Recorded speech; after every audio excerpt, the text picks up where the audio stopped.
야망, 권력, 그리고 충격적인 발견. 서울 강남구 테헤란로 중심부. 한겨울 바람이 차가운 2021년 초, 대한민국 최대 부동산 기업 중 하나인 한일그룹의 본사는 언제나처럼 바쁘게 돌아가고 있었다. 거대한 유리벽 너머 최상층에 위치한 호화로운 집무실에서 한미경 숑탄살은 더없이 날카로운 시선으로 서울 도심을 내려다보고 있었다. 그녀의 손끝에서 움직이는 자산 규모는 수조 원, 수많은 경쟁자를 무너뜨리며 한일그룹을 현재의 위치까지 올린 인물이었다. 이사회조차 그녀의 권위적 리더십 앞에 감히 토를 달지 못했다. 한미경은 유복한 집안에서 태어난 인물은 아니었다. 1997년 외환 위기 당시 작은 부동산 중개업으로 시작해 수많은 남성 중심의 경쟁자들과 피 말리는 전쟁을 벌여왔고, 피해자와 은인의 경계를 모호하게 넘나들며 믿음직한 파트너를 소수만 곁에 둘 뿐이었다. 그중 가장 가까운 사람, 비즈니스 인생 20년을 함께한 부사장 김현수 서로 8살. 한미경의 오른팔로 불리며 자금의 흐름과 투자 구상 전반을 실질적으로 관할했다. 한미경의 리더십은 철저한 상하관계에 기반을 두고 있었다. 부하 직원들은 그녀의 결단과 냉혹함, 그리고 성공 욕망을 맹목적으로 따르면서도 내심 두려워했다. 그녀는 직접적인 사람을 움직이기보다 체계적으로 권력의 피라미드를 쌓아갔다. 중요 정보는 몇몇 충성스러운 임원과만 공유됐다. 그녀에게 언제나 필요한 건 완벽한 성과였고, 실패는 용납될 수 없는 치욕이었다. 2018년 이후 한일그룹은 전통적인 부동산 개발을 넘어 미래 성장 동력으로 주목받는 생명과학, 바이오 신약 개발에까지 사업 영역을 넓혔다. 서울에서 일산, 판교까지 신규 개발, 정부의 도시재생 프로젝트 유치, 그리고 바이오 사업 진출 모두 한미경의 치밀한 장기 전략의 결과물이었다. 2020년 하반기, 코로나 팬데믹으로 인한 부동산 경기 급락을 예상한 한미경은 그룹 내 CBC 기업형 벤처 캐피탈을 만들어 자회사 한일바이오에 대규모 투자를 단행한다. 표면적으로는 탄탄한 성장세였다. 새로운 백신 연구, 유전자 치료 플랫폼, 각종 첨단 장비 수입 등 대외적으로도 주목받았다. 하지만 오랜 시간 회계와 재무를 담당해온 김현수에게 서서히 이상 신호가 보였다. 처음에는 사소한 불일치였다. 해외 자문업체와의 고액 자문료 지급 내역이 빈번하게 올라왔고, 실존하지 않는 장비 구매 계약서가 여러 건 처리됐다. 하지만 김현수는 수년간 안정적으로 이루어졌던 회사의 자금 흐름이 2021년 들어 미묘하게 뒤틀리기 시작함을 직감했다. 김현수는 평생 한미경을 보좌하면서 누구보다 조심스럽게 움직이는 법을 배웠다. 그는 의심을 불러일으키지 않으려 일상적이면서도 집요하게 현금 결제 내역, 자회사와의 내부 계좌 이동, 해외 송금 흐름까지 층층이 뜯어보기 시작했다. 마치 실타래처럼 얽힌 장부 속에서 한 가지 패턴이 눈에 띄었다.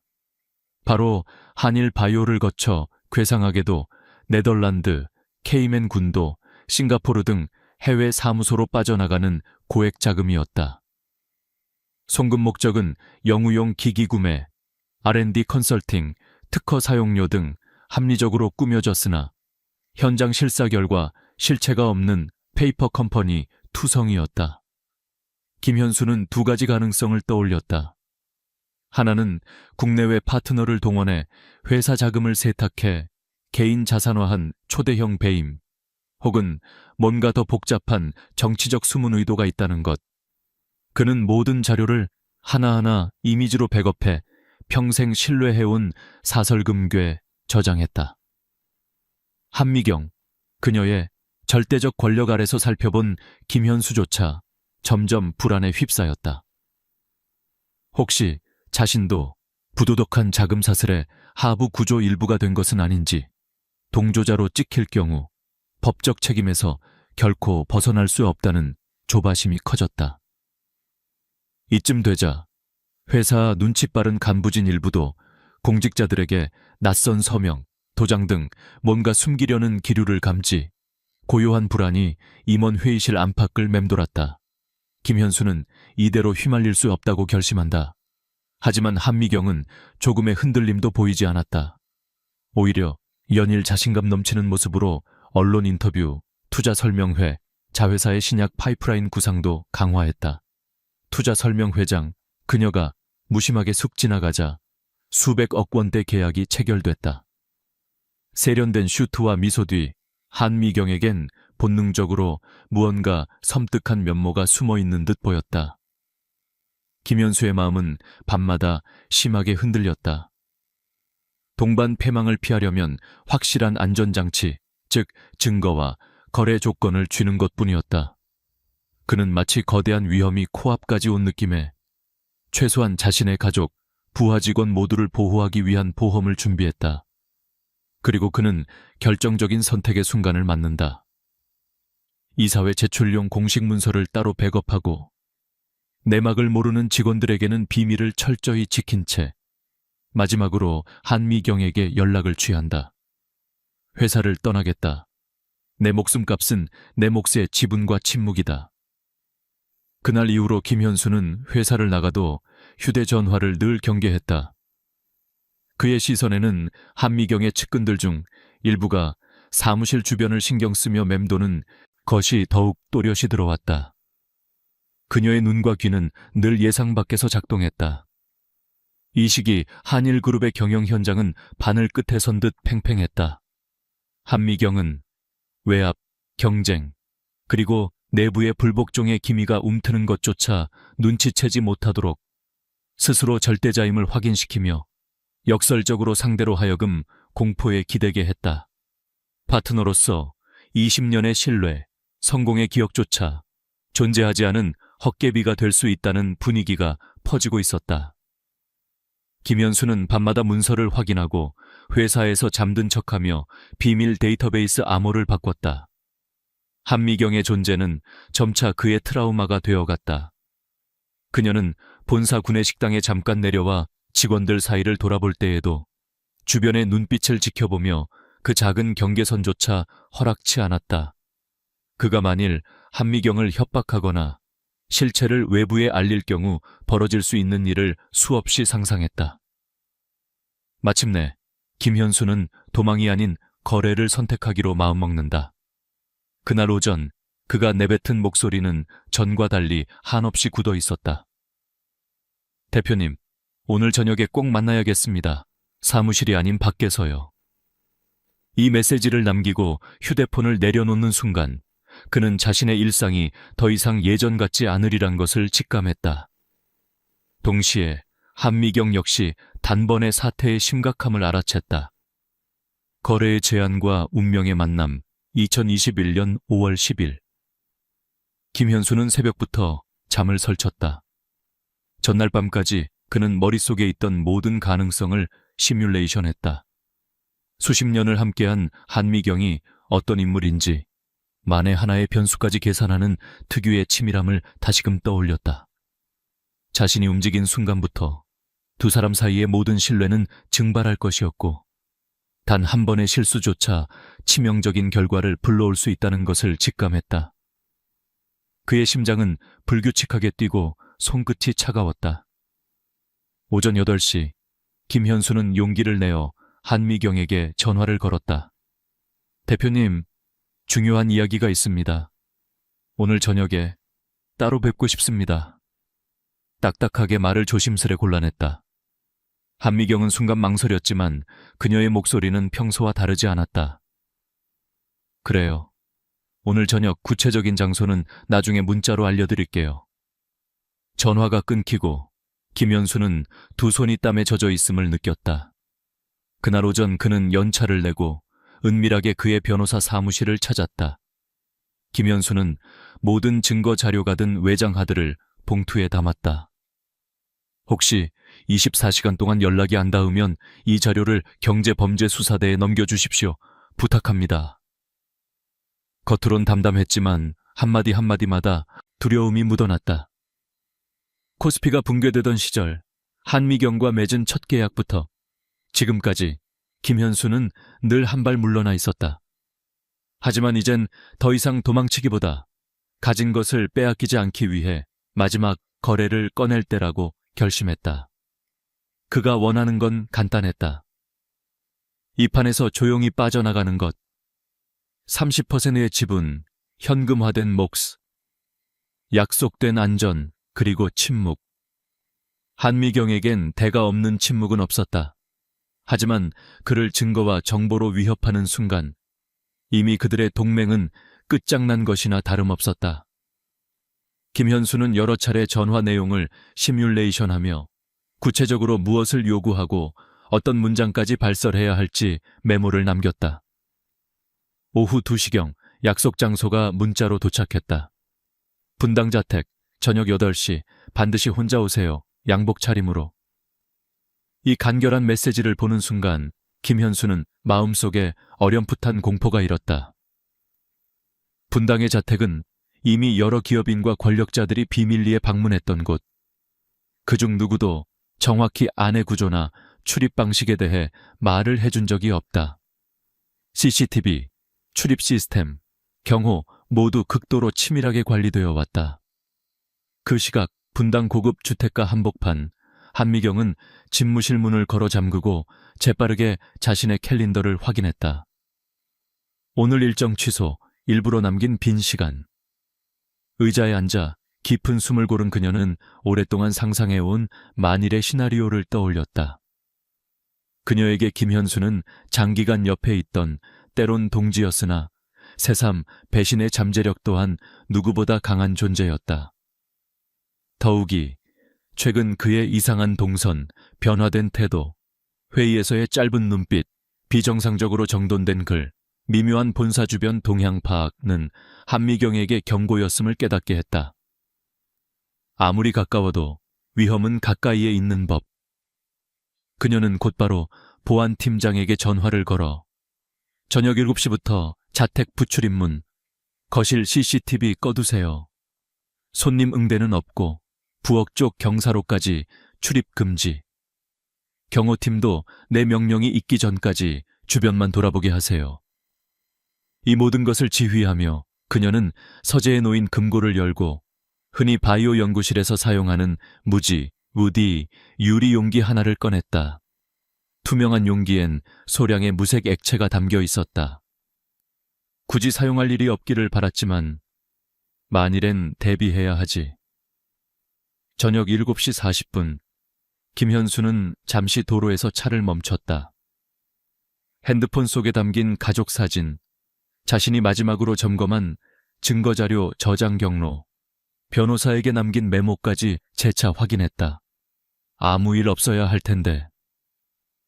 그러나 내부에선 이미 수백 번 시뮬레이션한 두려움이 쉴 새 없이 요동쳤다. 차는 잠시 후 커다란 자동 철문 앞에 도착했다. 현관 인터폰에 이름을 밝히자 묵직한 철문이 소리 없이 열렸다. 안으로 들어오세요. 이미 여러 번 청소된 듯한 도로, 고요한 밤, 집 주변엔 그 어떤 인기척도 남아있지 않았다. 집 안으로 들어선 그는 화려하면서도 차분한 조명을 받는 현관홀에 섰다. 마치 현대 미술관 같은 공간. 가죽 소파와 벽난로 뒤편으로 낮게 음악이 흘렀다. 거실 중앙, 가죽 소파에 앉은 인물, 한미경. 오셨어요. 와인 한잔 하죠. 어쨌든 오랜 동지였잖아요. 그녀의 미소는 평온해 보였으나 어딘가 기계적으로 느껴졌다. 소파 맞은편에 앉은 김현수. 두 손은 무릎 위에 놓고 눈은 상대의 손끝, 표정, 주변 공간까지 쉼없이 살폈다. 한미경은 와인잔 2개를 꺼내 조심스럽게 숙련된 손짓으로 고급 와인 한 병을 따랐다. 오늘은 오랜만에 속마음을 듣고 싶군요, 현수 씨. 제가 여기에 와야 하는 이유는 아실 겁니다, 대표님. 저도 이제는 그만두고 싶습니다. 얼마를 원하는데? 지분 30% 시세로. 그리고 문서상 확실한 이별. 오늘 이후 이 그룹 일에 절대 관여 안 할 겁니다. 부드럽게 흘러가는 대화 같았지만 그 밑에는 폭발 직전의 심리적 팽팽함이 도사리고 있었다. 한미경은 와인 한 잔을 그에게 내밀며 20년이나 됐네요. 우리가 서로 숨길 게 없던 때가 언제였더라. 얼굴엔 미소가 떠 있었지만 그녀의 시선은 칼날처럼 차가웠다. 김현수는 당혹감과 불안을 감추기 위해 와인을 한 모금 삼켰다. 대표님께 협박할 마음 없습니다. 단지 내 목만 공정하게. 자신의 안전을 위협으로 삼는 것은 협박이야, 현수 씨. 전 그냥 이 상황에서 살아남고 싶을 뿐입니다. 이야기는 더 나아가지 않고 잠깐 침묵이 흘렀다. 마치 틀에 짜인 듯 대화는 필요 이상으로 길어지지 않았다. 한미경은 천천히 자리에서 일어나 주방 쪽으로 향했다. 조용히 와인잔을 내리고 자기만의 방식으로 마지막 방심을 유도했다. 자, 오늘까진 우리가 동지였지만 이젠 각자의 길로 가야겠지. 문제 삼지 않을 거예요. 상장 전 정산해서 내일까지 처리하도록 하죠. 그녀의 목소리엔 단호함과 동시에 오묘한 불안감도 섞여 있었다. 김현수는 그 말을 곱씹으며 실제로 내일 무사히 모든 것이 정리될지 아니면 이 순간이 그의 마지막 밤이 될지 예측할 수 없었다. 마침내 와인잔을 들고 마주본 두 사람. 김현수는 한숨을 깊이 내쉬었다. 고마웠습니다, 대표님. 한미경, 그녀 역시 이미 모든 질서를 뒤덮을 조치까지 준비한 뒤였다. 자신만의 방에서 와인잔 하나를 조심스럽게 바라보다 별 의미 없어 보이는 투명한 약병을 살며시 주머니에 넣으며 한마디를 속으로 중얼거렸다. 배신, 언제나 가까운 곳에 있다. 그날 밤 김현수는 메시지 하나를 가족에게 남겼다. 오늘 잘 다녀올게. 두 사람 모두 각자 배수진을 쳤다. 더는 돌아갈 수 없는 길이라는 것도 단 한 번의 만남이 서로의 운명을 뒤바꿀 수도 있음을 뼈저리게 느끼고 있었다. 탁자 위의 와인잔, 그리고 그 밑에 흐르는 침묵은 단순한 협상자들이 아니라 사냥꾼과 먹잇감임을 서로에게 암시하고 있었다. 그리고 운명의 문이 열렸다. 냉혹한 준비 한미경에게 이날의 밤은 운명을 결정짓는 전장이었다. 비즈니스에서 수없이 많은 거래를 해왔지만 이번만은 실패가 단순한 손실이 아닌 전부의 파괴를 의미했다. 그녀는 철저히 감정을 배제하고 모든 가능성을 시뮬레이션했다. 감정적인 동요는 치명적 약점일 뿐 정말 필요한 것은 차단과 완벽한 컨트롤. 이것이 생존의 첫 원칙이었다. 한미경은 가장 먼저 집의 모든 동선을 다시 점검했다. 그녀의 분당 대저택은 늘 각종 기업, VIP나 고위 인사들이 드나들었던 말 그대로 치밀하게 설계된 요새였다. 주 출입구와 보조 출입구, 내부 복도, 게스트룸, 지하실, 개인 엘리베이터. 그 어떤 사각지대도 없었다. 하지만 그녀는 그날만큼은 기존의 보안 시스템이 오히려 약점이 될 수 있음을 간파했다. 즉시 보안팀장에게 암호화 메시지를 보냈다.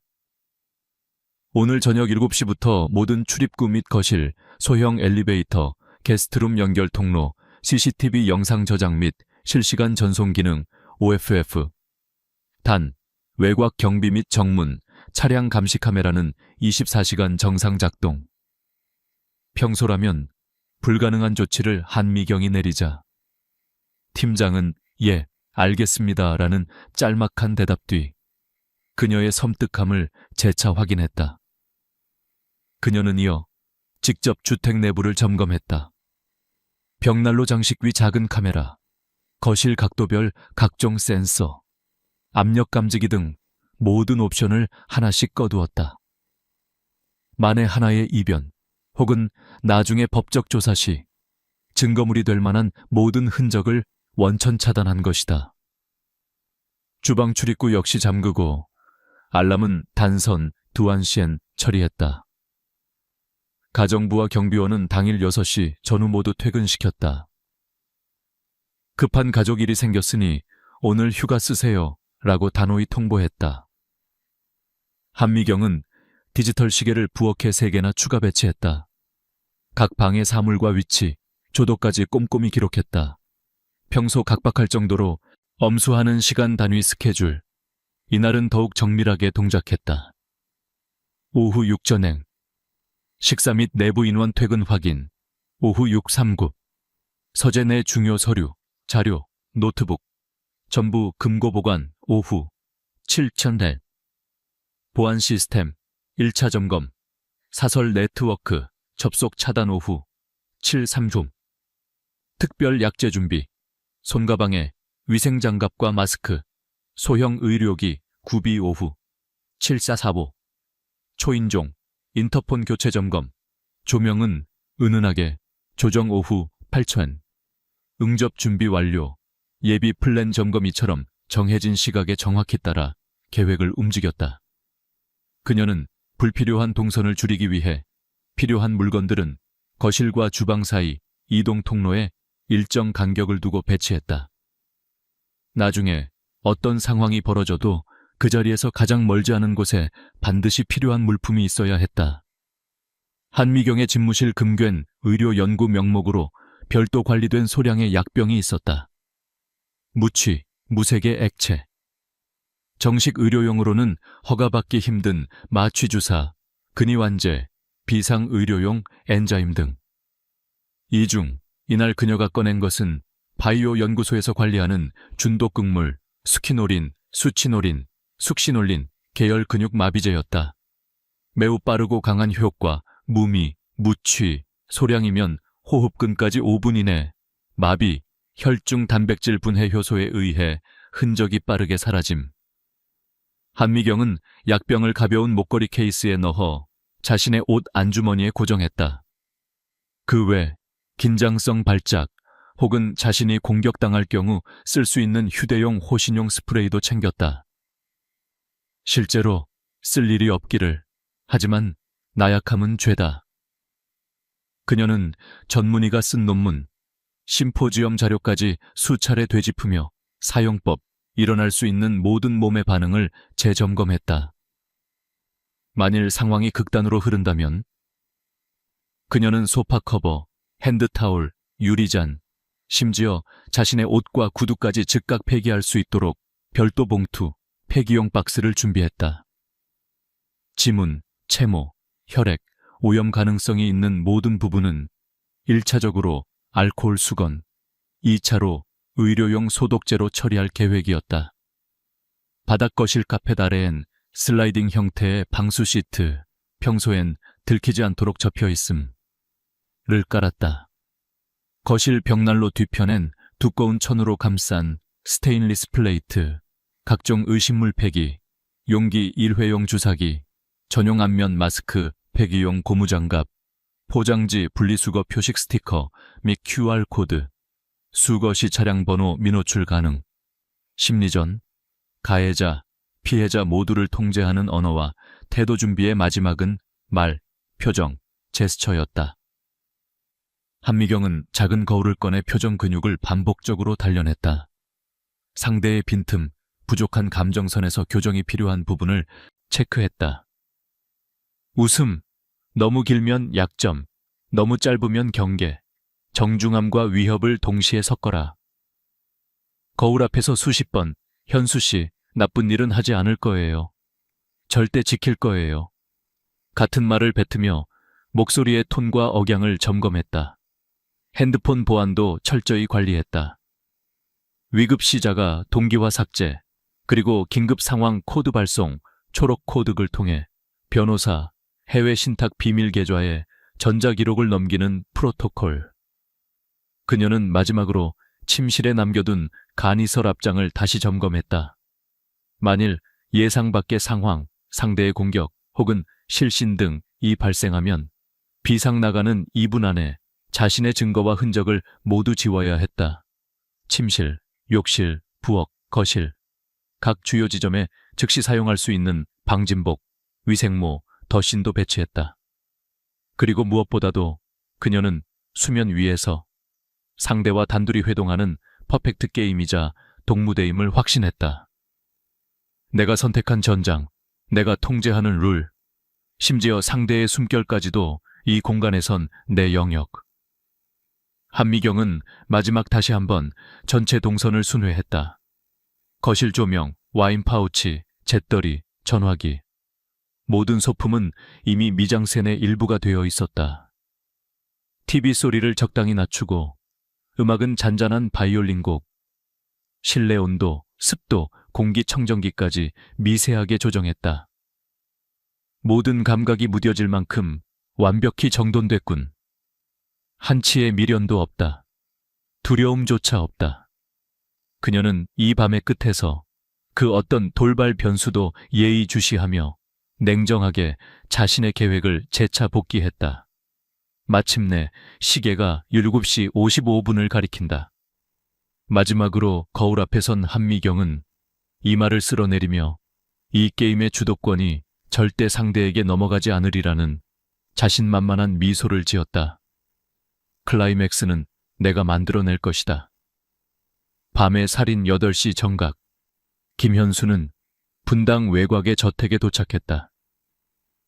커다란 철문이 미동도 없이 천천히 열리며 냉철한 어둠의 공간이 그를 삼켰다. 조명은 낮게 깔려 있었고 바깥 세상과 완전히 분리된 듯한 정막이 압도했다. 자동차를 멈추고 내린 순간 그는 마치 한치 앞의 운명을 감지하는 동물처럼 오감이 곤두섰다. 현관 너머로 들어간 그는 정적에 잠긴 대리석 바닥 위를 천천히 걸었다. 눈에 띄는 건 고요한 거실과 소파에 앉아있는 한미경의 실루엣. 벽난로는 불이 꺼진 채 검은 프레임만 어슴푸레했고 소파 맞은편 조명은 은은해 얼굴마저 반쯤 그림자 속에 감싸였다. 오셨군요, 현수씨. 그녀의 목소리는 익숙하면서도 평소보다 조금 더 낮았다. 김현수는 소파 앞에 놓인 단단한 체어에 조심스럽게 앉았다. 서로의 시선이 허공에서 스치다가 엇갈렸다. 어려운 이야기겠네요. 한미경이 먼저 운을 뗐다. 그녀는 손에 들고 있던 와인병과 크리스탈 글라스를 식탁 위로 가져왔다. 손끝은 아주 조금도 떨리지 않았다.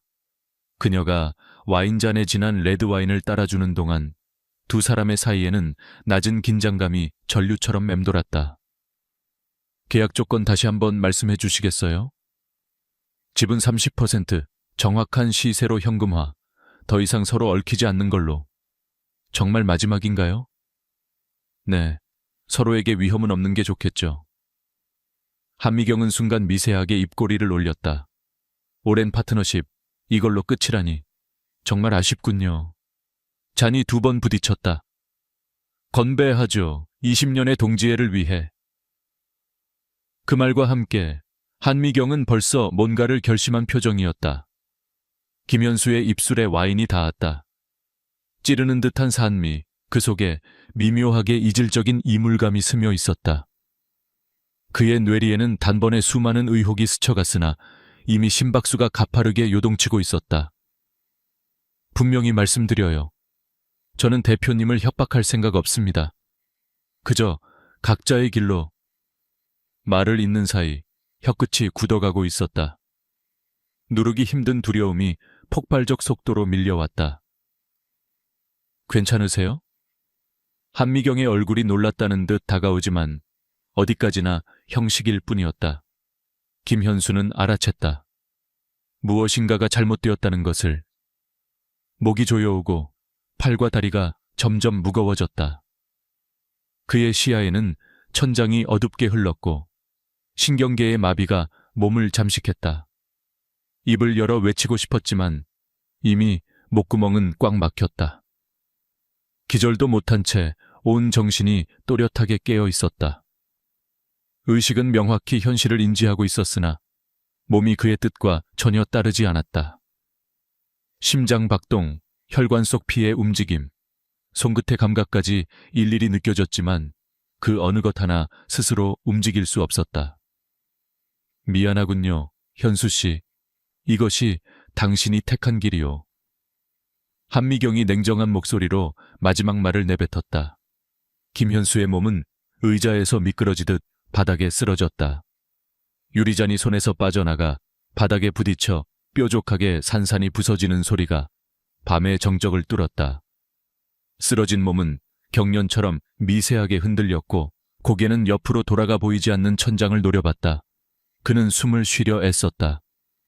그러나 가슴 언저리의 근육이 완전히 굳어 공기가 단 한 번도 폐에 닿지 않았다. 1분, 2분, 시간이 무한처럼 느리게 흘러갔다. 절박함과 절망이 교차했고 이 모든 순간에 한미경의 얼굴은 놀라울 정도로 담담했다. 김현수는 죽음이 가까이 온다는 것을 본능적으로 알아챘다. 하지만 그 순간까지도 그의 눈빛에는 아직 질문과 두려움, 그리고 억울함이 희미하게 남아있었다. 마지막까지 그는 숨을 쉴 수 없다는 공포와 싸웠고 방 한가득 고요와 비정한 무게만이 남아있었다. 그렇게 5분 남짓한 시간, 김현수는 마침내 미동을 멈췄다. 거실에는 오직 유리잔 깨진 소리가 남았고 소파 위의 한미경은 무표정한 얼굴로 일어서서 짧게 한숨을 내쉬었다. 그녀는 천천히 완벽히 통제된 걸음으로 숨이 끊긴 김현수의 곁으로 다가가 그의 맥을 짚었다. 아무런 동정도 미련도 공포도 없었다. 한미경은 이 순간을 이미 수십 번 머릿속에 시뮬레이션했다. 감정은 차단됐고 행동만 남았다. 이제 다음 단계를 준비할 차례였다. 외부로는 한치의 소리도 새어나가지 않았다. 세상은 아직 아무것도 알지 못했다. 치밀한 사체 은폐 김현수의 몸에서 마지막 미동까지 멈춘 후 거실엔 더 이상 인간의 흔적도 소리도 없었다. 몇 초간 한미경은 시계 초침 소리만 들리는 정적 속에 잠시 섰다. 이 모든 장면을 또렷이 눈으로 확인한 뒤 그녀는 깊은 숨을 내쉬며 본격적인 작업을 시작했다. 이 순간 감정이란 완전히 지워졌다. 오직 두려움 대신 실용적인 절차와 시나리오만이 머릿속을 지배했다. 한미경은 먼저 방 오른편 장식장 아래에 숨겨둔 고무장갑, 방수 앞치마, 일회용 캡, 위생 마스크를 착용했다. 그녀는 손에 묻을 피와 신체 조직, 마찰로 인한 흔적까지 염두에 두고 층층이 보호장구를 둘렀다. 거실 조명의 각도를 낮추고 카펫바닥 일부를 슬라이딩해 방수 포일이 드러나도록 했다. 이 바닥은 미리 준비한 일회용 섬유와 방수 코팅이 되어 있었기에 어떠한 액체도 침투할 수 없었다. 가장 먼저 주변을 빠르게 둘러보고 피나 체액 등이 튀거나 흘러넘친 부분이 없는지 미리 점검했다. 그녀의 첫 번째 목표는 일체의 가시적 흔적도 남기지 않는 것이었다. 깨진 유리잔 조각, 와인 자국, 실수로 떨어진 손수건 하나까지도 작은 집게로 하나씩 모아 검은 비닐봉지 2겹에 넣었다. 한미경은 의자 아래 사각 트롤리, 대형 바퀴 수레와 두꺼운 산업용 검정 비닐 매트, 그리고 넓은 청소포를 꺼냈다. 혼자서 성인 남성을 들어 옮기는 것은 결코 쉬운 일이 아니었다. 하지만 그녀는 사전에 스트레칭, 동작 시뮬레이션까지 점검했다. 우선 김현수의 시신을 팔 가슴 아래로 감싸 천천히 옆으로 눕혔다. 신체가 마비 사망 직후 경직되는 시간을 이용해 팔과 다리를 최대한 자연스럽게 접어 트롤리 위로 올렸다. 비닐 매트와 청소포로 몸 전체를 끝까지 감싸 체액이나 혈흔이 외부로 흘러나오지 않도록 중첩 포장했다.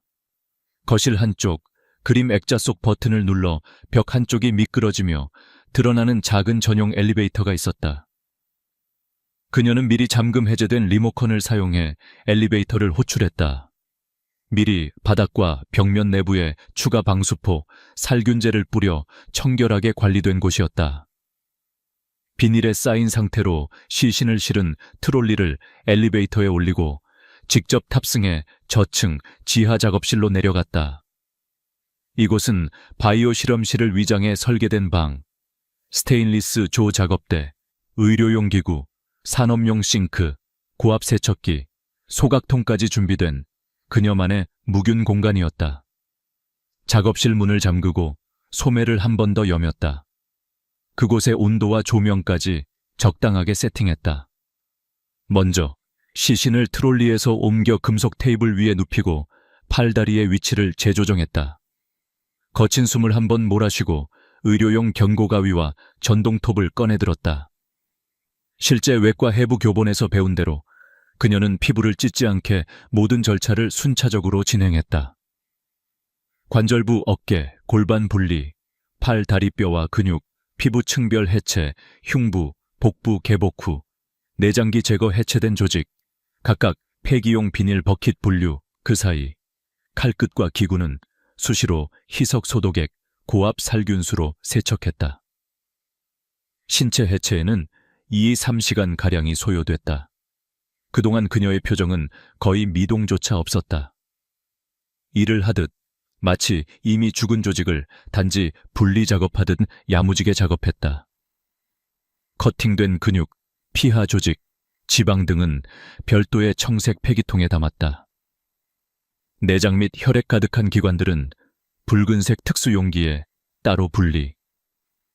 뼈대와 주요 관절, 두개골 등은 금속제 대형 통에 담아 향후 폐기 계획에 따라 고온 고압 화학 처리기로 이송될 채비를 했다. 그녀는 작업대에 쏟아진 혈액이나 벽바닥에 튄 잔여 조직 등을 고압 세척기로 1차 청소했다. 물과 소독액이 섞인 붉은 액체가 싱크대 및 폐기 드레인으로 흘러갔다.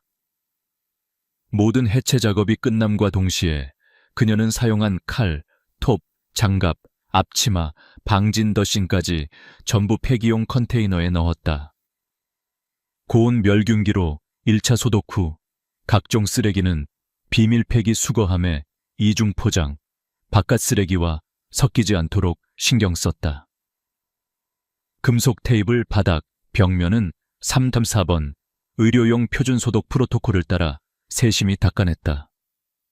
포렌식 흔적까지 대비해 정밀 청소와 알코올 소독을 반복했다. 각 차례로 나뉜 폐기물은 근육지방 내장 1차, 특수동물 사료 컨테이너 향후 이송 파쇄, 뼈, 대형 관절, 고압화학기 이송 전, 특수 인스터럭션 봉투에 본기 폐수와 피, 잔여액은 배수탱크 거름망에 고형물 한 번 더 걸러 악취와 흔적 최소화, 쓰레기는 내부 백업 창고에 임시 보관, 향후 주변에 이상한 움직임이 없을 때 차례로 외부 폐기, 소각 처리. 모든 과정이 끝난 뒤 한미경은 거울 앞에 섰다. 자신이 만든 이 침묵, 이 기이한 완벽함 앞에서 잠깐 멍해졌다. 그러나 곧 옷, 머리, 손톱까지 모두 다시 소독하고 최소 3번씩 물로 씻었다. 검은 트롤리, 사용한 도구, 남은 약병도 각 보관함에 숨겼다. 작업실 내부에는 습기 제거제, 향균제, 탈취제까지 구석구석 배치했다. 마지막으로 불필요한 증적이 남아있지 않은지 각 공간을 차례차례 체크했다. 이제 그녀에겐 더 이상 실패나 실수의 공간이 없었다. 모든 정리가 끝난 후 그녀는 한밤의 무게를 오롯이 견디며 엘리베이터로 다시 현관 위로 올라왔다. 거실엔 처음과 다름없는 깨끗함, 불 꺼진 채 남은 와인잔 하나, 그리고 침묵만이 채워져 있었다. 그녀에겐 단 하나, 완벽함, 많이 남았다. 이 빈틈없는 침묵 속에서 한미경은 아무도 알지 못할 이 밤의 가위질 소리와 피 냄새를 가슴 깊이 삼켰다. 잔혹한 흔적 말소, 지하실의 모든 작업을 끝낸 한미경은 잠시 숨을 고른 뒤 메마른 손끝으로 자신의 이마를 훑었다. 이제 남은 것은 이 공간과 사람, 그리고 시간 위에 흩어진 마지막 자취를 하나도 남김없이 지워내는 일이었다. 그녀에게 있어 이 과정이야말로 성공적인 범죄의 마침표였다. 실패란 흔적 하나가 남는 순간부터 시작된다고 믿었기 때문이다. 해체된 시신 중 피부, 근육, 내장 등 유기조직 부위는 크기가 다른 플라스틱 통, 스테인리스 양동이에 나눠 담겨 있었다. 한미경은 이 통을 조심스럽게 들고 별관 뒤편에 마련된 개 사육장으로 향했다. 이곳은 평소엔 숨겨져 있어 외부 사람이 거의 접근하지 못했고 일주일 넘게 사료 공급을 줄여 배고픔의 한계치까지 몰린 사나운 대형 견종 7마리가 기다리고 있었다. 그녀는 규칙적으로 사육장 문단속을 확인한 뒤 각 통에 담긴 내장, 살점, 기름층, 작은 뼈 조각까지 빠짐없이 개밥 그릇에 부었다. 핏빛 액체가 바닥에 흘러내리자 개들은 일제히 날카로운 소리와 함께 매달려 몇 분 만에 그대로 뜯어먹기 시작했다. 그 순간 사람의 유해가 동물의 먹이사슬로 환원되는 기묘한 공포가 번졌다. 단 한 조각도 남기지 않으려는 동물들의 야성 앞에서 한미경은 비정한 위안을 얻은 듯 덤덤히 뒷걸음쳤다. 이 방법의 가장 큰 목적은 인간의 손이나 화학적 처리로는 완전하게 분해하기 힘든 조직, 피부, 지방, 힘줄, 장기를 자연적 방식으로 흔적도 없이 없애는 데 있었다. 유관 검사 시 먹이가 흔적을 남기지 않게끔 게장 구석구석까지 점검하고 남은 뼈 조각도 곧바로 치워 별도의 차단 용기에 옮겼다. 작업실, 그리고 게장으로 드나든 통로, 여기저기 흩어진 피와 책, 액체로 얼룩진 바닥과 기구들은 그녀의 두 번째 임무였다. 먼저 혈흔이 튄 곳은 자외선 손전 등 산업용 블루라이트로 수차례 눈에 띄는 얼룩이 있는지 재확인했다. 그동안 준비해둔 고농축 의료용 산소계 세정제, 암모니아, 차하염소 산나트륨을 차례로 뿌리고 솔로 문질러 닦았다. 벽, 바닥, 작업대뿐 아니라 배수구 인근, 문틀, 엘리베이터 손잡이, 손자국이 닿을 만한 구석구석까지 꼼꼼하게 소독했다. 마지막 잔여 액체는 의료용 흡착포로 남김없이 걷어내고 세척 과정에서 사용한 모든 헝겊과 소모품 역시 통에 넣어 특수 폐기로 이동시켰다. 피와 체액이 실내로 스며든 냄새, 미립자 또한 철저히 제거해야 했다. 한미경은 공기청정기와 대형 오존 발생기를 가동시켜 바이러스, 세균, 악취 분자를 빠르게 분해했다. 후각이 예민한 동물들도 냄새를 잡아내지 못할 정도로 몇 시간씩 각 방마다 오존 소독을 반복했다. 심지어 사육장 내부에도 활성탄 방추이제, 약제 분무기를 분산 배치하여 동물의 구토나 설사로 인해 흔적이 거꾸로 노출되는 일을 막았다. 고형 뼈 부위, 치아, 임플란트 등은 아무리 분쇄해도 DNA와 신원 확인에 치명적 단서가 될 수 있다는 점에서 그녀가 가장 까다롭게 다루던 부분이었다. 우선 굵은 뼈, 두개골, 금속이 섞인 보철물 등은 실험실 내 별도 소각통에 모았다. 이후 바이오 연구시설에서 합법적으로 들여온 고온고압 액체 분해기, 알칼리 가수 분해기에 매 단계 소분해 투입했다. 일반 쓰레기가 아닌 실험 후 폐기물로 둔갑시킨 덕분에 폐반응물은 안전벽 안에서 완벽하게 분해, 최종적으로는 하수로 흘려보냈다.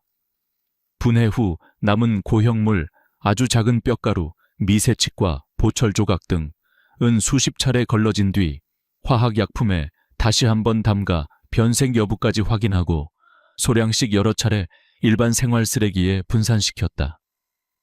사건 당일 입었던 방호복, 의료용 장갑, 마스크, 더신류, 하나라도 닿았던 천조각, 핸드타올까지 일절 남김없이 별도 쌍중 포장에 넣었다. 칫솔, 솜봉, 칼날, 소형톱 등 범행에 직접 닿았던 기구는 일단 소독한 뒤 일부는 고온에 녹이고 일부는 작은 조각으로 조각 내 생활 폐기물 배출 일정에 맞게 여러 주에 걸쳐 분산버렸다. 심지어 현장에서 사용하던 소규모 주사기, 약병, 컵 등도 일반 폐기가 아닌 동물병원 처리용 의료 폐기물과 혼합해 별도로 외부에 위탁 처리했다.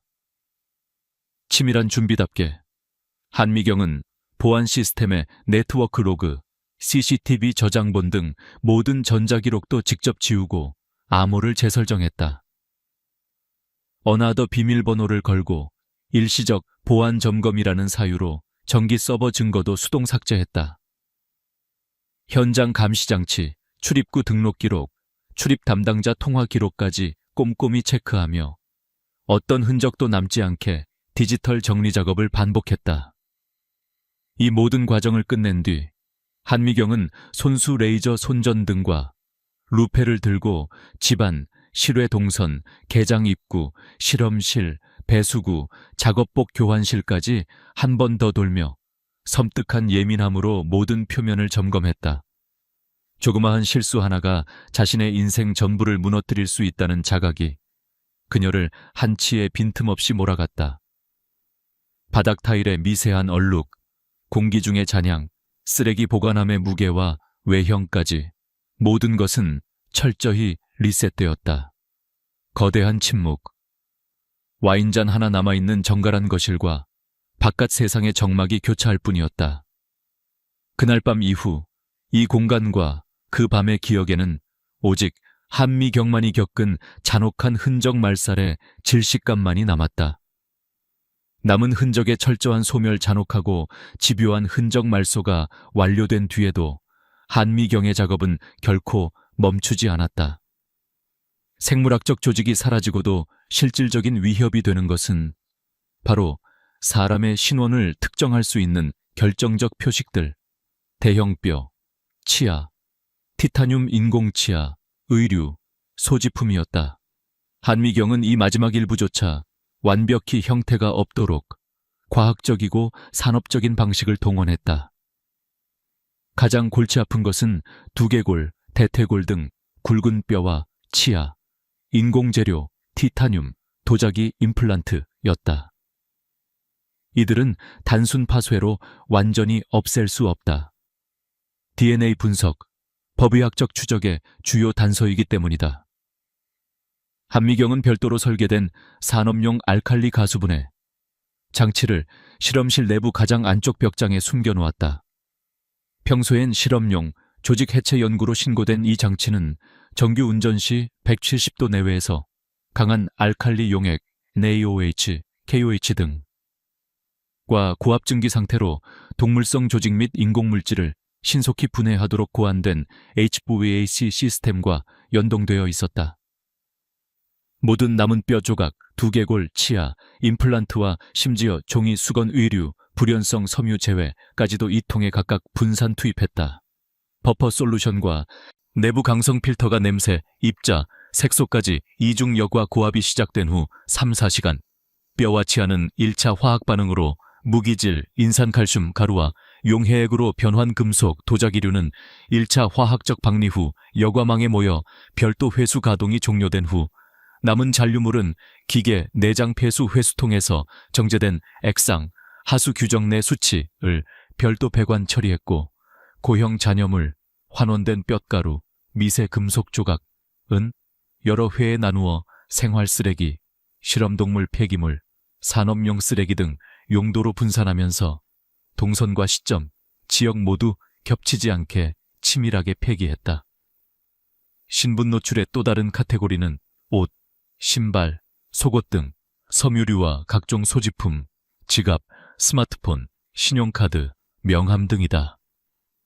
한미경은 우선 소각이 가능한 섬유 가죽류는 실내 벽난로 및 별도의 소형, 소각톱, 산업용 폐기물 처리용에서 완전 연소 불연 섬유, 합성 소재는 잘게 절단해 고체 폐기물 용기에 혼입 전자제품 휴대폰, 카드, 칩 등은 분해해 부품별로 분산, 일부는 망치로 파손 후 희석 묶기, 플라스틱 조각, 고무, 금속성 소품은 별도로 포장 후 타겟 없는 일반 생활, 산업 쓰레기 배출 일에 카메라 사각지대 활용하여 투기, 이처럼 나올 수 없는 흔적을 목표로 쓰레기의 성상, 분할 배치, 지역과 시간을 달리하도록 철저하게 계산했다. 해체와 폐기, 소각의 파노라마가 끝난 뒤 한미경은 집안 전체, 특히 이동 경로, 실험실, 배관, 하수구를 한 번 더 점검했다.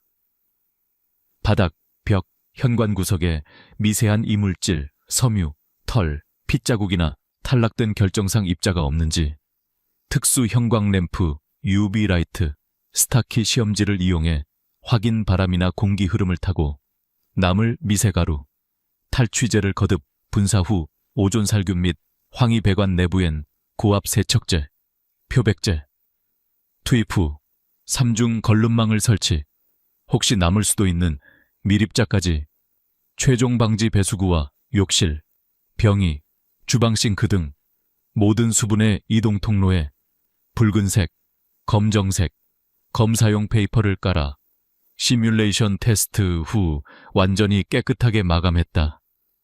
눈에 보이는 물질뿐 아니라 공기 냄새 전자기록에도 신경 썼다.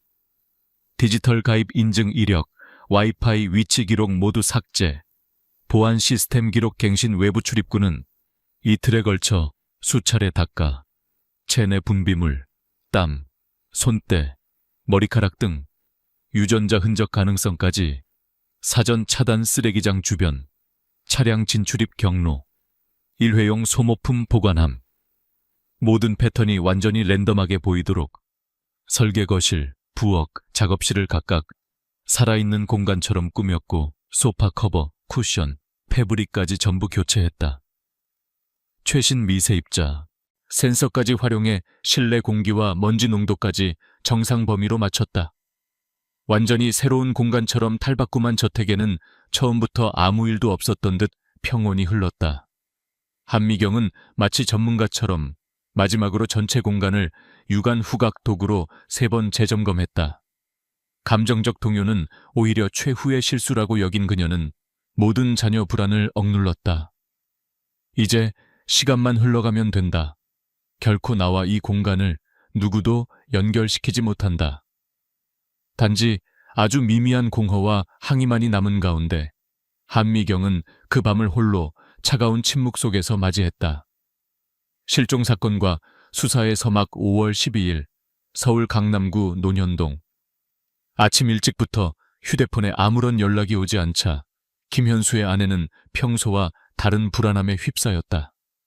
남편은 대기업 한일그룹 생명공학 계열사의 부회장, 평소 규칙적인 생활 패턴과 치밀한 일정 관리로 명성이 자자했다. 출장 야근이 잦아도 가족에겐 반드시 연락을 남겼고 일정이 바뀌는 일도 거의 없었다. 그러나 전날 밤부터 현수의 전화기는 꺼진 채였다.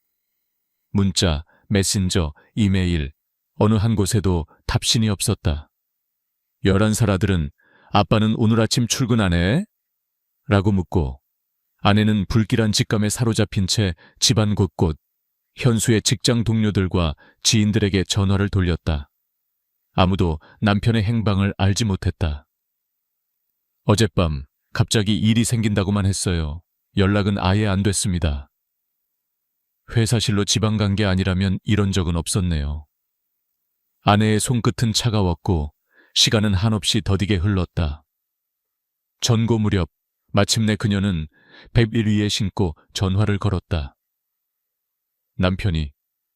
남편이 사라졌어요. 어젯밤부터 아무런 연락이 안 되고 회사에서도 못 본 사람들이 대부분이에요.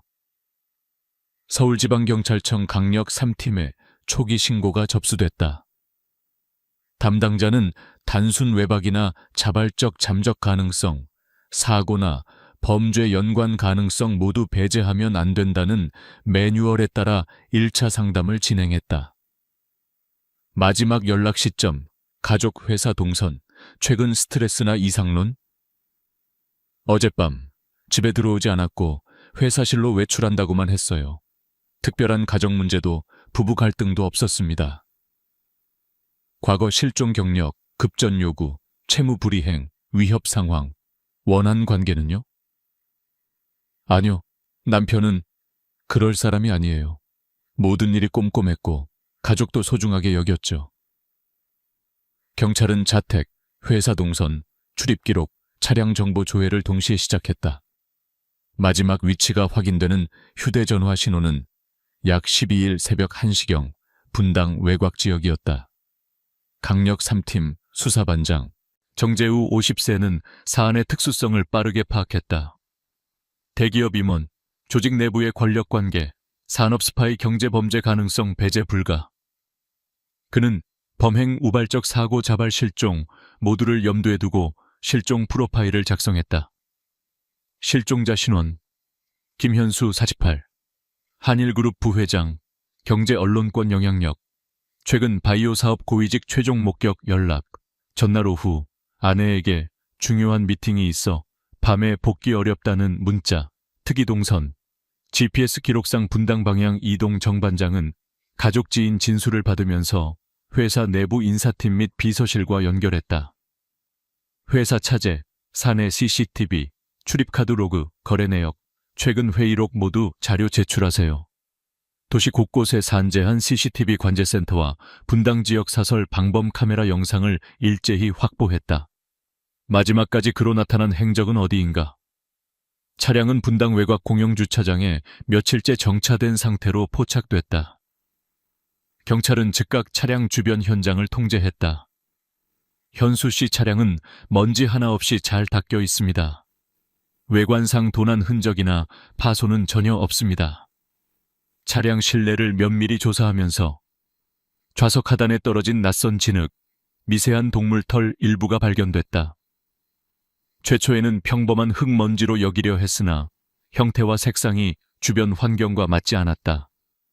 차량 블랙박스, 내비게이션, 차문 손잡이, 트렁크 속을 체증하며 이 차량이 분당 어느 특정 주택 부지를 잠깐 스쳐 지나간 정황 혹시 있나? 간단한 패턴도 허투루 넘기지 않았다.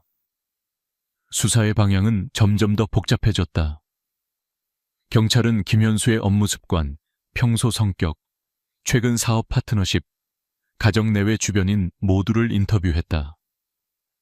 현수 씨는 업무적으로 적도 많고 최근 대형 자금 유출 정황도 있었다고 하더군요. 권력 다툼, 내부 분쟁, 경제적 압박이 실종 동기일 수 있다. 권력자와의 만남? 마지막 통화 기록, 누구인지 밝혀내야 한다. 경찰은 이틀 내로 30명에 가까운 관련자를 조사했다. 동료 중 일부가 평소에 조심성이 워낙 강해 절대 단독으로 행동하지 않는 스타일임을 증언했다. 회사의 임원진 사이에서도 최근 사내 내부 감찰, 비자금 조성 의혹으로 험악한 분위기였다. 는 소문이 나돌았다. 하루, 이틀이 지나면서 대기업 부회장 실종 사건은 언론에서도 매우 빠르게 확산됐다. 뉴스 속보, 인터넷 포털, 경제지, 심지어 실시간 의혹 게시판까지 단순 실종이 아닌 권력형 범죄, 기업 내부 음모론 등 다양한 이야기가 번져나갔다.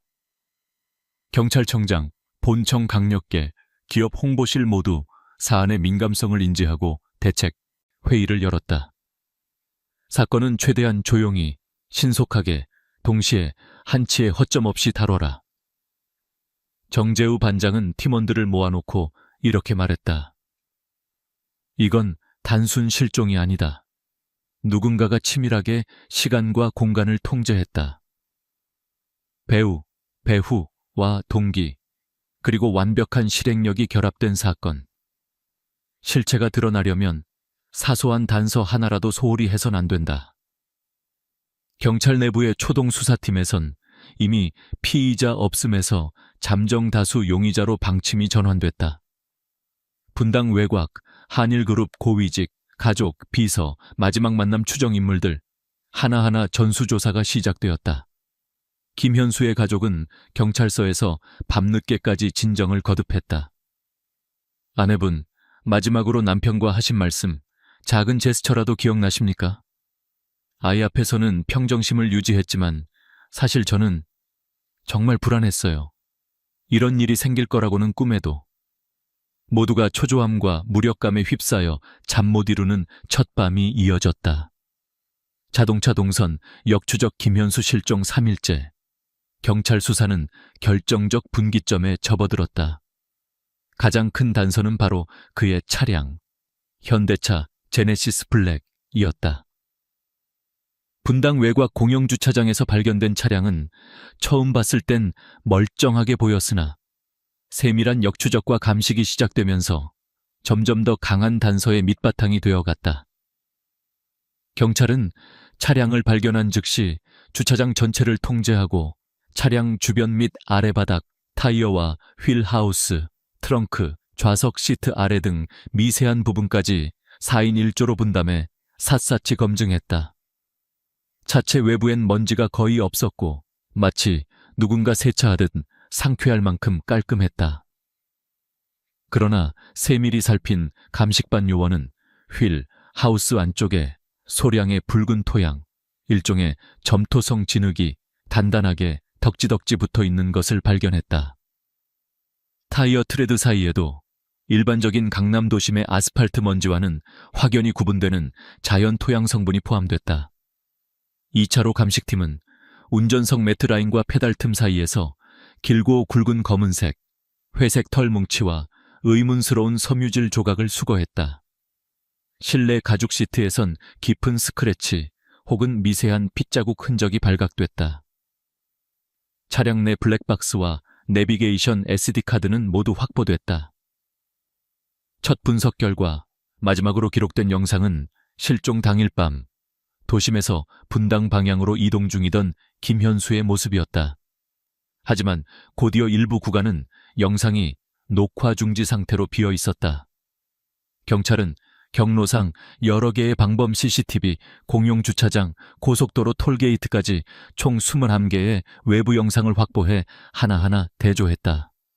경찰청 사이버, 수사대는 도심 이탈 시각, 분당 진입 루트, 특정 방범 카메라 통과, 비통과, 구간 차량이 1시간 이상 사각지대에 멈춘 시점, 차량 재출발, 타임스탬프 분석 등 전체 동선 데이터를 확보했다. 일부러 경로를 우회했거나 차량 자체가 외부에 드러나지 않은 구간이 있다는 결론이 도출됐다. 내비게이션 GPS 저장 기록엔 마지막 목적지 좌표가 주택가 외곽 단독주택 인근으로 남아있었다. 주차대, 원래 있던 위치와 현재 주차된 위치, 공영 주차장에는 약 6km 거리 차이가 났다. 경찰은 이중 주차 이동 혹은 누군가가 차량을 이동시켜 별도의 공간에 주차했을 가능성에 주목했다. 과학수사 요원은 주차타워, 지하주차장 실내외 진입로 영상까지 샅샅이 뒤지며 범행 당일 차량과 비슷한 번호 외형의 차량의 입출차를 비교했다. 포렌식 분석 결과 타이어에 묻은 붉은 점토와 차량 체내 매트 페달의 대형 동물 털은 분당 인근 특정 고급 주택단지에서 채집한 샘플과 95% 이상의 유사성을 보였다. 특히 털은 대형 셰퍼드 품종, 색상과 길이, 미세 조직 특성이 현장 주변에서 기르는 견종과 완벽히 일치했다. 실내 채집한 미세 섬유와 미약한 혈흔 샘플 역시 김현수의 DNA와 일치하는 반응을 보였다. 경찰은 피해자가 차량에서 이탈하거나 외부로 이동할 때 피체액 등 조직이 일부 튀었고 범인이 차량을 청소했음에도 일부 미세 사례가 남아있다고 판단했다. 수사팀은 방범 CCTV와 주요 신호등 주변의 모든 영상 차량, 이동 경로별 번호판, 자동인식 시스템, 데이터 휴대폰 기지국 신호와 차량 블루투스 기록 일체에 출입구, 자동문 기록, 분당 단독주택 구역 포함까지 샅샅이 입수해 김현수의 차량이 범행 밤 실제로 특정 대저택 게이트에 들렀다가 2시간 후에 빠져나온 점을 확인했다. 그의 차량이 집을 나간 후 일정 시간 공영주차장에 이후 더 이상 움직임이 감지되지 않았음을 도식화했다. 경찰은 이 사각지대 체류 시간 동안 차량 내부 청소, 증거물 운반, 신분 노출 회피를 위한 마스킹, 그리고 약간의 반사회적 시뮬레이션 등 범행 시나리오를 유추했다. 차량 트렁크와 후방 좌석 미틀라이트, 루페, 루미놀 검사 등 최신 장비로 2차 감식했다. 트렁크 내부 잔류물 일부에서 미약한 혈흔 반응, 그리고 소량의 중금속 성분, 알루미늄 분말, 미세한 외래성 치과재료 파편이 검출됐습니다. 또한 청소를 했음에도 불구하고 차량 문틈, 각종 틈새, 에어벤트 쪽에 작은 혈흔 자국, 동물 채모가 남아있었다. 이 결과는 차량이 단순한 이동수단을 넘어 범죄 과정의 주요 공간이었음을 추정케 했다. 정재우 반장은 팀원과 함께 모든 단서를 종합했다. 누군가 기민하게 차량의 흔적을 지웠지만 완벽하지 않았다. 이 차는 범행 공간과 증거 은닉을 모두 연결하는 실마리다. 타이어 흙, 동물털, 미세 혈흔, 이 모든 작은 규칙성과 불일치 속에 진실의 실마리가 있다.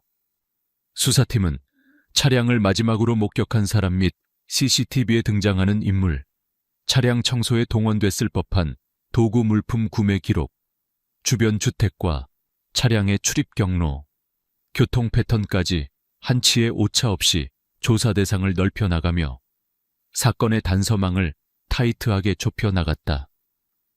점점 퍼즐이 맞추어지는 가운데 경찰은 차량이 일종의 침묵하는 증인임을 새삼 확인했다. 수사 확대와 법의학 증거 강남경찰서 강력 3팀은 차량 감식과 GPS, 주변 CCTV 분석에서 이미 한미경의 별장 구역으로 주된 의심을 좁혔다. 하지만 직접적인 증거 없이는 당장 피의자나 피해자에 대한 출입조차 쉽지 않았다. 법원 영장을 받아 단독주택, 실험실, 개사육장, 부속차고, 외곽 하수구에 대해 동시다발적 압수수색 및 과학수사팀 투입이 진행되었다. 가장 먼저 수사팀이 집중한 곳은 주택 옆 독립계 사육장이었다. 현명하게도 개장에는 위생 및 격리시설이 잘 구축되어 있었지만 내부에는 사흘 동안 청소하지 않은 듯한 흔적이 곳곳에 남아 있었다. 바닥 콘크리트 위, 사료통 주변, 벽 그늘진 모서리와 배수구 입구에서 굵고 긴 동물 털 뭉치, 야생적인 기름때, 그리고 흐린 핏자국이 미약하게 발견되었다.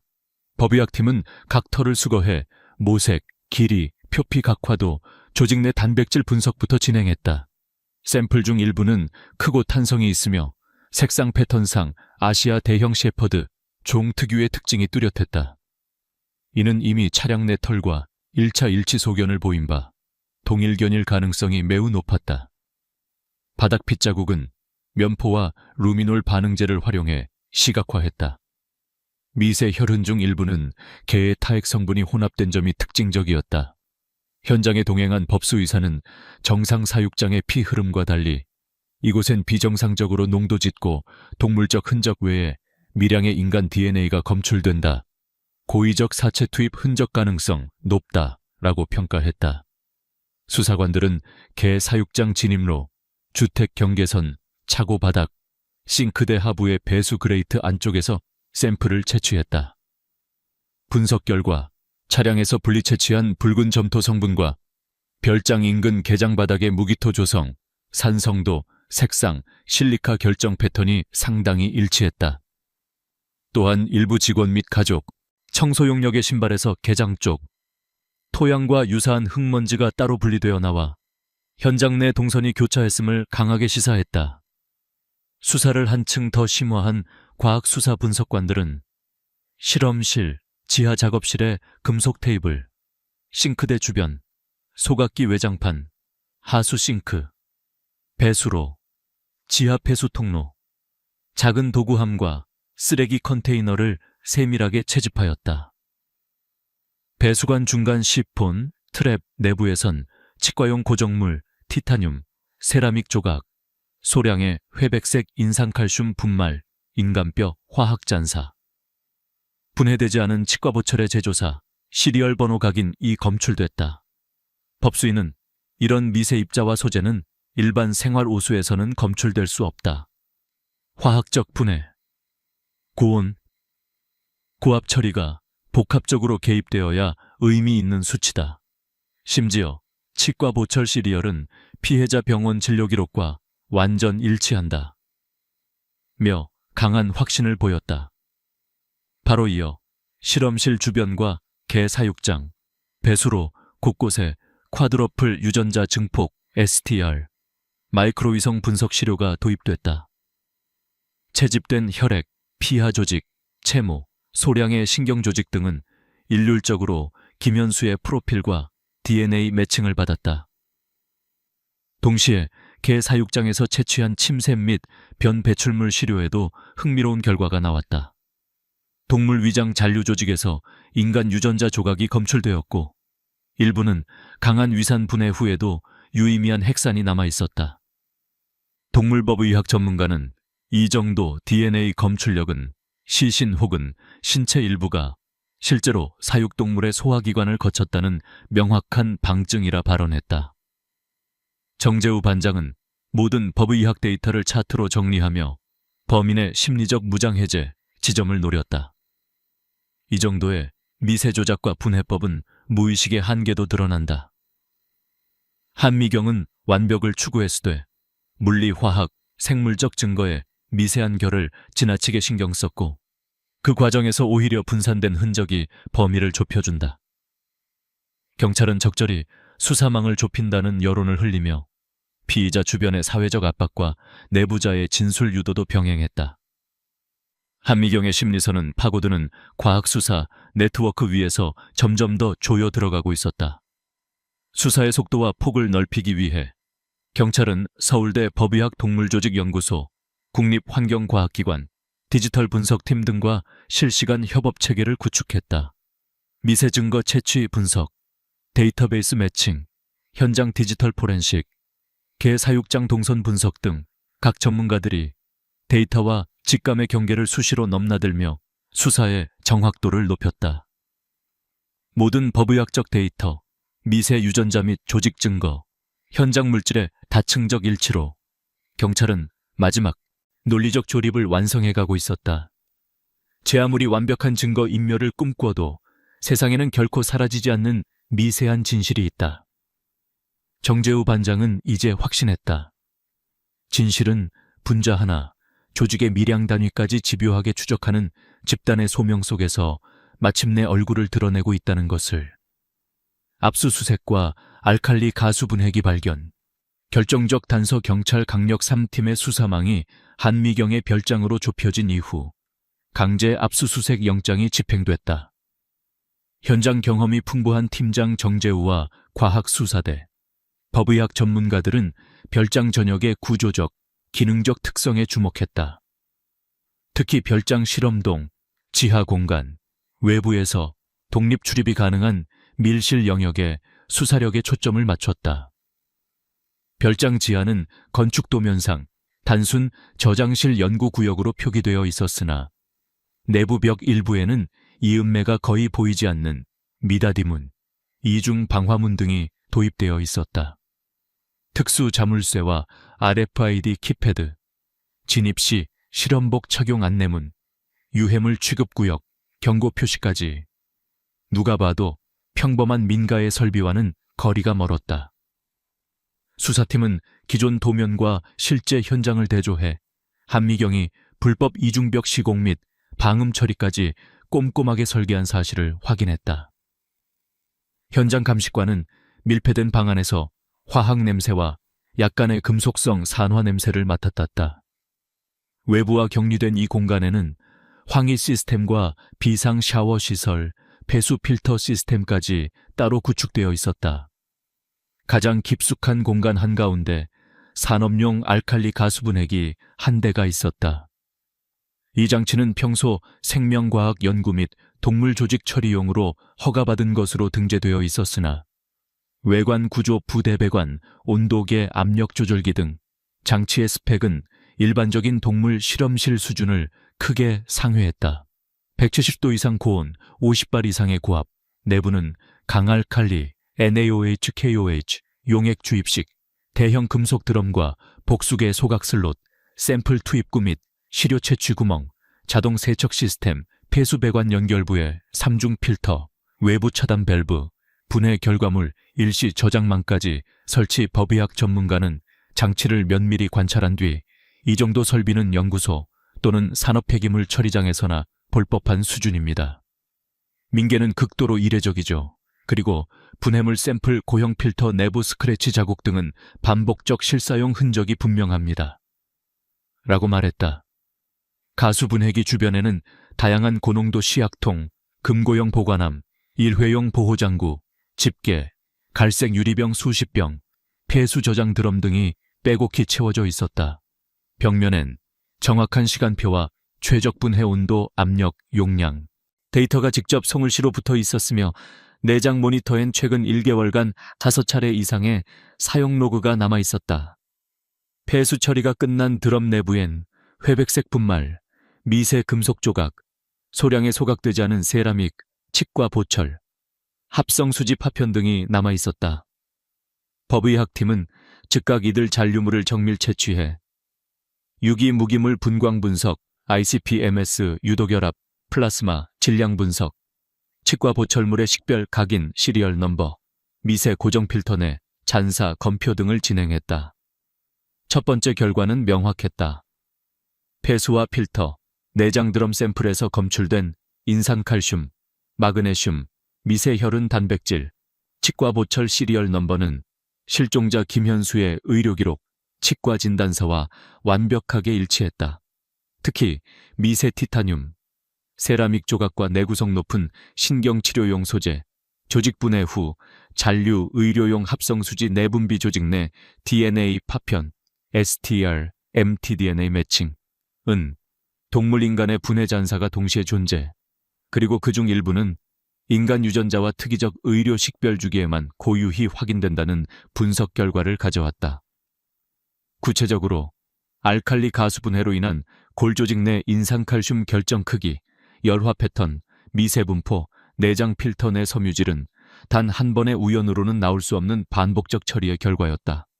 압수수색 초기에 현장을 장악한 정재우 반장과 법의학 분석관들은 만일 동물 조직만 반복 처리한 장치라면 인간 유전자 의료 보철, 각인 혈흔 단백질 조각이 이렇게 다량 남을 수 없다.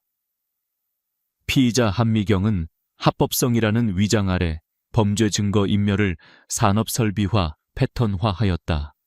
라는 결론에 도달했다. 동시에 수사팀은 장비 구매 관리 내역 최근 6개월간 폐기물 운반, 배출 기록, 화학약품, 대량 주문 내역, 실험실 인원 출입 카드 로그 등 다각적 자료를 추가로 모으고 있었다. 분석 결과 알칼리 가수 분해기 사용일과 피해자 실종날, 연구소 시약 주문, 폐기물 업체 방문일이 묘하게 겹치는 패턴이 발각됐다. 최종 수사 보고서에는 비가역적 화학 분해, 흔적 골물질, 의료장치, 피해자, 시료 분해 장치의 고유 매칭 내 외부 장치, 설계의 위장 및 반복적 사용 흔적 등 증명할 수밖에 없는 과학적 사실들이 어지럽게 기재되었다. 경찰, 검찰, 법의학계 모두 사상 초유의 알칼리 가수분해, 설비로 이루어진 치밀한 증거 인멸형 살인이라는 결론에 이르렀다. 정재우 반장은 동료들과 마지막으로 현장에 서서 가수분해기 본체, 모니터에 손때 묻은 버튼, 드럼 가장자리에 남은 미세한 고형 잔사의 손전 등을 오래 비췄다. 여기엔 단 하나의 거짓도 섞여 있지 않다. 진실은 언제나 물리적으로 남는다. 차가운 자백과 최후의 심판 한미경이 서울경찰청 광역수사대 조사실에 앉아있을 때 실내 온도는 적정선을 지켰지만 분위기는 살얼음판을 방불케 했다. 오전에는 변호사, 오후엔 경찰, 검찰, 법의학 전문가가 잇따라 출입했다. 그녀가 보여준 태도는 여느 재벌가 오너들과 마찬가지로 침착하고 심지어 담담했다. 딱딱한 의자에 등을 곧게 세우고 양손을 가지런히 모은 채 한미경은 일체의 감정을 드러내지 않았다. 정재우 반장이 제출한 수사보고서를 마지막으로 읽은 날, 그녀는 처음으로 미세한 동요를 보였다. 이것이 당신 별장 지하에서 채집된 뼈가루, 치과 보철 파편, 그리고 본인 개들에게서 채취된 DNA 시료입니다. 화학장비 사용 로그, 고온 고압 처리 흔적, 피해자와 일치하는 과거 병원 기록 및 유전자 데이터, 그 무엇에도 예외가 없습니다. 심지어 폐수에서 나온 미량의 혈흔 단백질, 의료장치 시리얼까지 모두 일치합니다. 그리고 피해자가 마지막으로 집을 방문한 날, 폐기물 처리기, 시약 주문 적하, 알리바이 영상을 가장한 편집 흔적. 당신 외에는 모두가 피해자임을 보여줍니다. 이제 무슨 말을 하시겠습니까? 한미경의 눈꺼풀은 단 한 번 떨렸을 뿐 이윽고 침묵을 깼다. 인정해요. 모든 게 사실이에요. 목소리는 놀랄 만큼 평온했다. 정확히 사실을 부인할 방법이 없군요. 라는 태도였다. 조서에는 그녀의 직접 진술이 났고 침착하게 기록되었다. 김현수는 회사 내 불법 자금 유출과 관련된 치명적 증거를 들고 저를 위협했습니다. 사직 대가로 거액을 요구했죠. 만약 거절한다면 오너십 전체를 흔들 비밀을 언론과 수사기관에 넘기겠다고 했습니다. 저로선 생존을 위한 선택이었습니다. 조직의 명예, 가족의 모든 것, 그 사람 하나 때문에 전부 붕괴될 수는 없었어요. 의도적으로 10여 년간 쌓아온 신뢰도, 권력도, 가족도 모두 잃을 수 없었습니다. 밤이 되자 저는 어린 시절부터 훈련된 냉정함으로 행동했습니다. 약물도, 해체도, 폐기도 모두 계획된 과정이었습니다. 단 한순간도 감정적 혼란에 휘둘리지 않았습니다. 증거를 없애는 방법, 동선을 위장하는 법, 전문가처럼 설계하고 집행했습니다. 동물들도, 장비도 그저 도구일 뿐이었습니다. 질문이 이어졌다. 후회는 없습니까? 저는 이미 모든 것을 감내할 준비를 했습니다. 누구도 저를 이해하지 못하겠지만 저 역시 누구도 용서하지 않을 겁니다. 문장 하나하나에 감정의 파동은 찾을 수 없었다. 정재우와 수사팀도 얼어붙은 증언 앞에 절로 한숨을 삼켰다. 한미경의 자백과 과학 수사 증거, 현장 분석, 포렌식 경제 수사까지 이어진 모든 기록이 검찰에 송치됐다. 검찰은 공소장을 조직적 계획적 살인, 시신 훼손 및 증거 인멸, 거액의 횡령 내지는 강압에 대한 보복범죄로 작성했다. 서울중앙지법은 초유의 사회적 관심 및 사실상 재벌의 몰락을 예고하는 본 방청권의 판매까지 논란이 될 만큼 대규모의 공판을 열었다. 법정에서 한미경은 마지막까지 흔들림이 거의 없었다. 변호사는 모든 과정이 궁지에 몰린 조직 방어 행위였다고 변론했으나 재판부는 극도로 계획된 살인 행위와 과학적으로 은닉된 사체 처리, 특수지위 남용과 조직적 증거, 인멸의 죄질을 지적했다. 판결문 요지, 인류의 근본 도덕 법질서에 반하는 범죄, 조직 생존이 생명 경시로 귀결될 수 없음. 희생자를 제거하면서 경제 질서의 안전판을 파괴, 사회 정의를 극도로 훼손. 증거 조작 및 은닉의 방법과 강도, 사회적 파장에 비추어 극형을 면할 수 없음. 1심은 사형을 선고하며 다른 관련자 일부엔 징역형과 벌금형이 추가됐다. 재판 결과가 발표되는 순간 대한민국 사회 전체가 얼어붙었다. 언론은 강남의 여제 몰락, 과학적 인멸 살인극, 거대 권력의 끝이라는 자극적 헤드라인으로 연일 특집을 쏟아냈다. 한일그룹 주가는 스트레이트로 폭락했고 최대 주주인 재단과 가족 계열사 모두 긴급 회생 절차에 들어갔다. 인터넷에는 현대판 레이디 맥베스, 냉혈 CEO, 한국형 조직 붕괴의 상징 등의 별명이 넘쳐났다. 피해자 유족은 아무리 권력이 커도 진실이 숨겨지지 않는다는 점을 보여줬다며 눈물로 기자회견을 마쳤다. 사건을 계기로 한국 대기업 지배구조, 내부 고발자 보호제도, 피해자 지원 법의학 수사 최첨단화 등 법제도적 격변이 예고됐다. 구치소로 이송되는 날 한미경은 기자들 앞에서 단 한마디도 남기지 않았다. 수감 기록에는 기록적 침묵, 감정의 결빙이라는 평가가 반복됐다. 밤마다 독방에서 그녀는 오래전부터 스스로 설정한 목표와 결과, 그리고 마지막 순간조차 흔들리지 않은 표정으로 한 명의 끝임을 받아들였다. 이제 그 누구도 그녀의 침묵 앞에 함부로 함의를 덧칠 수 없게 되었다.